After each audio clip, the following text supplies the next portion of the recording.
दोस्तों आदाब। बनारस में गर्मियों में आज हल्की फुल्की बारिश हुई है, मौसम थोड़ा सुहाना हुआ है, मगर सियासी सरगर्मियां बहुत ही शिद्दत की चल रही हैं। एक तरफ जहां भाजपा अपने जीत का बनारस में दावा कर रही है, भाजपा के प्रत्याशी के तौर पर प्रधानमंत्री नरेंद्र मोदी बनारस में है, वहीं इंडिया गठबंधन के अजय राय जो कांग्रेस के प्रदेश अध्यक्ष है वो प्रत्याशी हैं। इंडिया गठबंधन ने इस चुनाव में अपनी पूरी कुवत झोंक रखा है। समाजवादी पार्टी के कार्यकर्ता और कांग्रेस के कार्यकर्ता घर घर जाकर के डोर टू डोर उसी तरीके से कैंपेनिंग कर रहे हैं जैसे कभी संघ किया करता था। इसी कैंपेनिंग के दरमियान हमारी मुलाकात बनारस के चौहट्टा लाल खां इलाके में महेंद्र यादव जी से हो गई। महेंद्र सिंह यादव जी समाजवादी पार्टी के प्रदेश सचिव हैं, मोहम्मद अस्कर गुड्डू जो अल्पसंख्यक सभा के महासचिव हैं, और मोहम्मद हैदर गुड्डू साहब से हुई जो अल्पसंख्यक सभा के महानगर अध्यक्ष है। यहां पे चुनावी तैयारियां और चुनावी वादों के मुतालिक कुछ बातें करते हैं। महेंद्र जी, बनारस में भाजपा दावा कर रही है कि हमारी सीट तो एक तरफा निकल रही है, हम 2.5 लाख 3 लाख वोटों से जीतते हैं। आज की तारीख में आपकी क्या स्थिति, यहाँ पे कितनी उम्मीद आपकी बन रही है?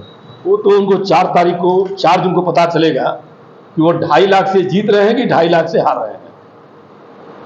यह चुनाव तारिक भाई, यह चुनाव जो हो रहा है, जो 2024 का चुनाव है, ये पूरे भारत की जनता के भविष्य का चुनाव।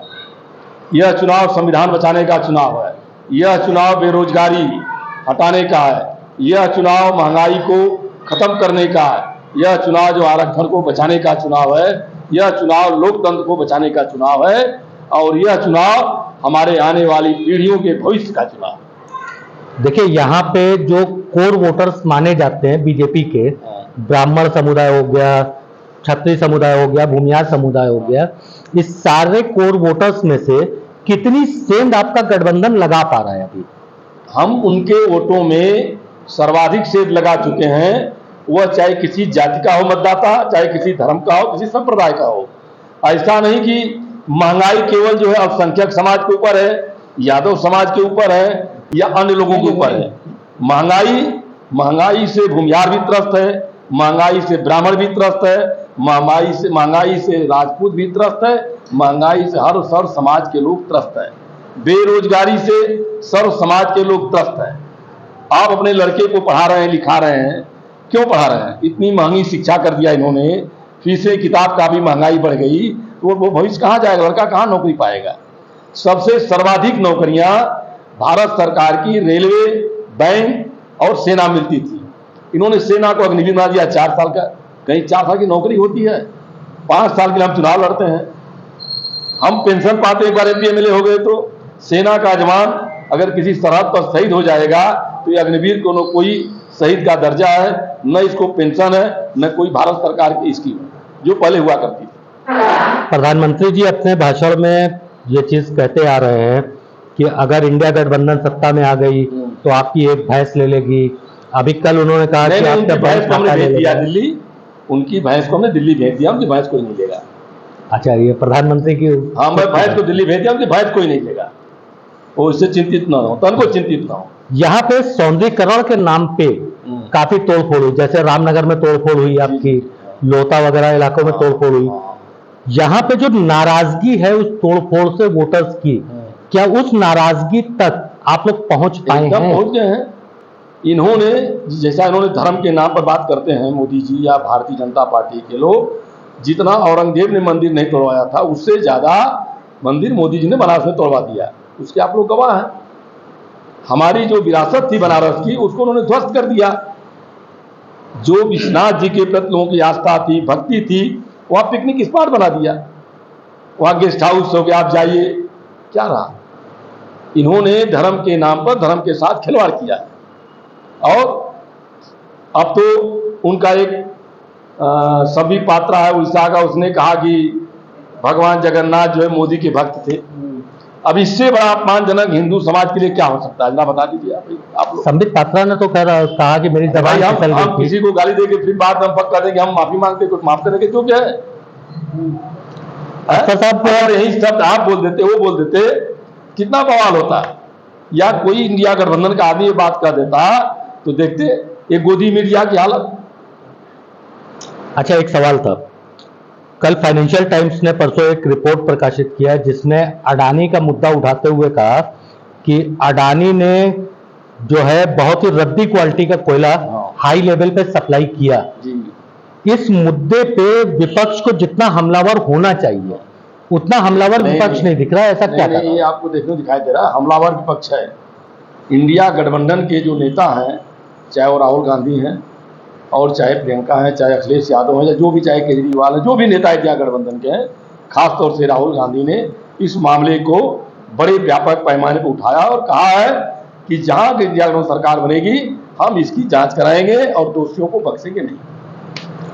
हैदर साहब, आप अल्पसंख्यक समुदाय से आते हैं, बुनकर बहुल क्षेत्र के आप निवासी भी हैं, और बुनकरों के हालात जो इस तरीके से खराब हो चुके हैं, इस मुतालिक आपका अपना क्या नजरिया, इसका जिम्मेदार कौन है? जिम्मेदार भाजपा सरकार है। यहाँ के जो बुनकर समाज के लोग हैं वो 35 से 40% या उससे भी ज़्यादा यहाँ से पलायन कर चुका है। और आप जितनी बातें कर रहे हैं कि कोयला का जो इन्होंने अडानी के ऊपर जो इन्होंने भ्रष्टाचार किया, तो अभी आप देखिएगा जिस दिन इंडिया गठबंधन की सरकार बनने जा रही है और जब सरकार बनेगी तो ये जाएंगे जेल फटाफट फटाफट फटाफट, ये जान लीजिए। और यहाँ हमारी सरकार भी बनेगी तो खटाखट खटाखट खटाखट नौकरी मिलेगी, आप देखते रहिएगा। और मुस्लिम हमारा बहुत ऐश से रहेगा। इंडिया गठबंधन की सरकार बनेगी तो इंडिया खुशहाली की तरफ जाएगा, ये जान लीजिए आप। एक बड़ा मुद्दा यहाँ पे है मुस्लिम का पलायन का, जैसा शब्द आता है। वैसे मैं आपको बताता चलूं, ये पलायन नहीं है। मुसलमानों में बुनकर समाज के लोग प्रवासी मजदूर के तरीके से गुजरात वगैरह साइड में गए हैं, ये एक बड़ा मुद्दा है। और बड़ी ऊंची तादाद में बुनकर समाज के लोग जो है वो गए हुए हैं अलग अलग शहरों में, ज्यादातर गुजरात में है। वाराणसी में डेवलपमेंट के नाम पे एक अमूल की डेयरी का या एक अमूल की फैक्ट्री लगी हुई है। अमूल फैक्ट्री के बारे में हमने जब यहाँ पे जानकारी इकट्ठा किया था राजा तालाब के पास, तो वहां पे जानकारी ये मिली कि उत्तर प्रदेश के निवासियों को वहाँ एडहाक पे नियुक्ति मिलती है और वहाँ परमानेंट नियुक्ति जो है वो गुजरात की है। सही है। अशफर साहब, इस मुतालिक आपका अपना क्या नजरिया है कि कारोबार को लेकर के जिस तरीके से मुस्लिम समाज इस वक्त परेशान है, तो इसके लिए मेन जिम्मेदार आप किसको मानते हैं? भाजपा सरकार है। रोजगार देगी तो आदमी क्यों कहीं जाएगा?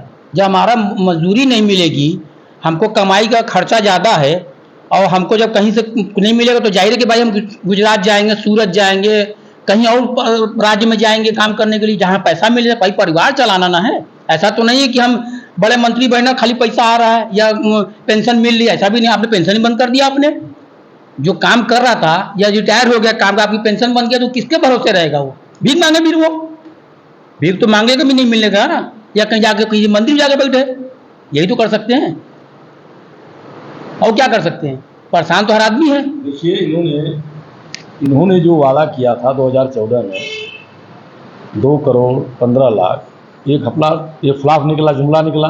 सबसे बड़ी बात यह है तारिक भाई कि आज जो हमारे बनारस की या देश की स्थिति है, प्रधानमंत्री माननीय नरेंद्र मोदी जी ने कहीं किसी से बता दें कि हिंदुस्तान में कहीं कोई एक फैक्ट्री लगाए हो। जिस तरह से पंडित जवाहरलाल नेहरू ने 9 भारत कंपनियों का स्थापना किया था, इंदिरा गांधी ने रायबरेली में उद्योग का जाल बिछाया, अमेठी में जाल बिछाया, संजय गांधी, राजीव गांधी, राहुल ने, उस प्रकार से इन्होंने ये बता दें कि हमने पूरे देश में कोई एक नया प्रोजेक्ट कहीं स्थापित किए हों, एक कोई बड़ी यूनिवर्सिटी बनाए हों, एक कोई बड़ा अस्पताल का निर्माण किया हो जो कहीं नक्शे में हो, कागज़ पर हो, कोई एक केंद्रीय विद्यालय बनाए हो, बता दें। आज 600 के 600 विद्यालय केंद्रीय विद्यालय हैं। अभी आज तक ले कक्षा 6 की किताब नहीं आई बाजार में। आपने कोर्स बदल दिया लेकिन पुस्तक बाजार में नहीं आई। विद्यालय खुल गए, विद्यालय बंद भी हो गया, फिर खुल जाएगा 21 जून को, लेकिन वह किताब का प्रकाशन 25 जुलाई को आएगा। अब सोच दीजिए लड़के क्या पढ़ेंगे? भाई, प्रधानमंत्री जी और भाजपा की पूरी सरकार कहती है कि हमने वंदे भारत ट्रेन चला दी। अरे भाई, वंदे भारत, उसके पहले शताब्दी नहीं थी, काशी विश्वनाथ नहीं थी, राजधानी नहीं थी, कि क्या नहीं थी धरती पर। आप आप पहले रेलवे पर लिखा जाता था मध्य रेलवे, पूर्वी रेलवे, दक्षिण रेलवे, उत्तर रेलवे। आप देखेंगे आप तो लिखा अडानी रेलवे। पहले रेलवे की बजट अलग आती थी। पहले आप दिल्ली में 14 के पहले दिल्ली जाते थे, एक सेकंड में 1100 रुपये का टिकट था, आज 2900 का टिकट है। और AC थर्ड का 1800 है। आप इस पर आइए ना, कितनी महंगाई उन्होंने बढ़ाया है कि आपके आने जाने खाने का जो सरसों का तेल 70-60 में मिलता था वो 200 पार चला गया। जो अरहर की दाल 30-35 मिलती थी 180 पार चली गई। किसकी बात कर रहे हैं? गेहूं बिक रहा है 20 से 22 रुपया किलो, तब नमक बिक रहा है 28 रुपया किलो। ये तो है। पहले नमक मिलता था 4 आना किलो इस जमाने में, तो गेहूं मिलता था 1.5 रुपया किलो। उससे आंकड़ा लगाया था महंगाई का। आज नमक है 28 रुपया किलो, आपका गेहूं बिक रहा है 20 रुपया किलो, 22 रुपया किलो। किसानों को वो हालत कर दिया कि 40 किलो बोरी खाद कर दिया, 40 किलो की महंगाई कर दिया। सारे टैक्स लगा दिया, GST लगा दिया, आटा से लेके दाल तक, चावल तक, दही तक लग गया टैक्स। अब बताइए क्या करेंगे आप? जो गाड़ी, जो स्कूटी, आपको स्कूटी कौन खरीदता? मध्यम वर्गीय। मोटरसाइकिल कौन खरीदता? मध्यम वर्गीय। जो इस मोटरसाइकिल 50,000 60,000 मिल जाती है 40,000 में, आज 1,10,000 4,000 के हो गए। 28% GST। जो कांग्रेस ने 2014 पहले GST लाई थी 18% पर, तब हाथों मचा रहे थे। आपने FDI कर दिया, सेना में करीब 95%, 100% कर दिया, रेलवे में कर दिया। तो आपने सारे संसाधन को आपने निजीकरण तरफ ले गए, तो कहां से रोजगार मिलेगा भाई? या तो हम अडानी के चौकीदार बनेंगे, ऐसा कुछ नहीं बन सकता है। उत्तर प्रदेश का नागरिक है, भारत का नौजवान पढ़ लिख करके, यही एक नौकरी बची है। और उसी रास्ते पर पूरे जैसे गुलाम था भारत, आज फिर गुलामी की ओर मोदी सरकार ले जा रही है। ये समय है 2024 का चुनाव, ये हमारे आपके भविष्य का, सारे देश के वासियों के भविष्य का फैसला करेगा। वो तो बोल रहे हैं कि 2026 में हम बुलेट ट्रेन ले आएंगे। अरे बुलेट ट्रेन क्या लाएंगे? अभी बनारस में ना रोपवे बन रहा है।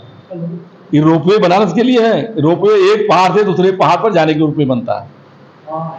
ये कहाँ की एक तो मानसिक दिवालियापन कह लीजिए, या इसको शिक्षा का अभाव कह लीजिए। रोपवे कहाँ बनाया जाता है? इस पहाड़ से उस पहाड़ पर जाने के लिए। यहां रोपवे क्या थे? पूरे शहर का आपने नक्शा खराब कर दिया। आप बताइए कि यहां कैसे, यहां रोपवे क्या आ सकता थी? समतल है, आदमी पैदल चला जाएगा, टेम्पू जाता है, रिक्शा जाता है, इतना ऊपर जाएगा, फिर उतना ऊपर जाएगा, फिर नीचे उतरेगा, उतना तो पैदल पहुंच जाएगा सासमेर घाट पर। बताइए ना हमको। अब पूरे छत को वो करेगा, निगरानी करेगा कि आपके छत पर लहसुन है कि प्याज है कि धनिया है कि मिर्चा है। ये है मोदी की सोच। हमारी सोच है मेट्रो चला यहाँ पर। हमारी सोच है यहाँ पर अच्छी बसें की व्यवस्था की जाए, जिससे कि लोग अपने संसाधन तक पहुँच जाए। फ्लाईओवर बनाया जाए ताकि मतलब लोग निकल जाए ऊपर ऊपर, जहाँ जाना होता है, चेन्नई टाइप में, बॉम्बे टाइप में, इस तरह का फ्लाईओवर बने कि ताकि लोग ऊपर से जिसको जहाँ जाना हो चला जाए, बीच बीच में हम वो उतारें। ये हमारी सोच है। हम बनारस को एक नया विकसित बनारस बनाना चाहते हैं। हमारी जो सोच है, जो हमारे इंडिया गठबंधन की सोच है। आप बता दीजिए कि प्रधानमंत्री 10 साल से नरेंद्र मोदी जी प्रधानमंत्री यहाँ के हैं, एक कोई बड़ा उद्योग लगा दिया हो बनारस से? बता दीजिए। जहाँ तक अमूल की आप बात की, मुझे याद है कि वो अमूल की फैक्ट्री अजय राय के प्रयास से बहुत पहले आ गई थी। अखिलेश यादव ने उसको स्वीकृति दे दिया था, सारी बात हो गई थी। इन लोगों ने जाके हाईकोर्ट में जमीन के अधिग्रहण पर स्टे करा दिया हाईकोर्ट से। इसके बाद स्टे वापस कर दिया लोगों ने, जब की सरकार आई। ये सब प्लान सरकार का हमारे हैं। तो DLW का नाम BLW कर दिया, तो DLW अब तो कहेंगे हम ही बनवा दिए हैं। एक नया DLW बनवा दिए थे कहीं कोने में ले आकर के, एक नया कोई विकसित, तो समझ में आता है। आप चले जाइए गंजारी, जो स्टेडियम बन रहा है, जो नया स्टेडियम बन रहा है, पूरे जमीन कहाँ बिक्री पर रोक लग गई। आप चले जाइए लठिया में, लठिया साइड में 56, 50, 60 गाँव की जमीनों पर रस्सी रोक लगा दी गई है। उनके जमीन को पौने दौने दाम पर लेने की सरकार योजना बना दिया अभी लोगों ने, अडानी के लोगों ने। तो आने वाला दिन बहुत बुरा है, बहुत बेकार है। इसलिए मैं बनारस के सारे मतदाताओं से आपके माध्यम से अपील करूंगा कि अपने भविष्य को देखते हुए मतदान करें और 1 तारीख को भयंकर मतदान करके इस निकम्मी सरकार को हटाने का काम करें। बहन जी, भाजपा सरकार ये दावा कर रही है कि हमने बनारस में बहुत विकास किया। विकास की जमीनी हकीकत यहाँ क्या है? विकास विश्वनाथ कॉरिडोर के विकास से विकास नहीं होता है। आपको विकास देखना, अब आगे देखिए माधोपुर क्या हालत है, आप जाके देखिए महमूदगंज में क्या हालत है, आप चले जाइए बजरडीहा विकास देखिए, आप तरैया में चले जाइए, आप पारेपुर नई बस्ती में चले जाइए, क्या हालत है विकास की। विकास किसी एक जगह का थोड़ा सा तोड़ ताड़ करने से विकास नहीं छोड़ा जाता है। आप चले जाइए मड़ुआरी, कितना जाम हो रहा है। आपने सड़क बना दिया, फ्लाईओवर बन गया, लेकिन उसका तो निकला नहीं। आपने न हमारे को रोड को आगे जाने दिया, जो हमने महमूदगंज को बनाया, जो हमने वो बनाया आरओबी महमूदगंज से आप जाते हैं उस पार, उसको हम लोग जाना चाहते थे मड़ीला, नहीं जाने दिया आपने। फिर आपने चौड़ीकरण किया तो आपने वहाँ ओवरब्रिज की जरूरत थी, नहीं बनने दिया। आज ये कितना जाम में पूरा बनारस है। बहुत बहुत शुक्रिया बहन जी।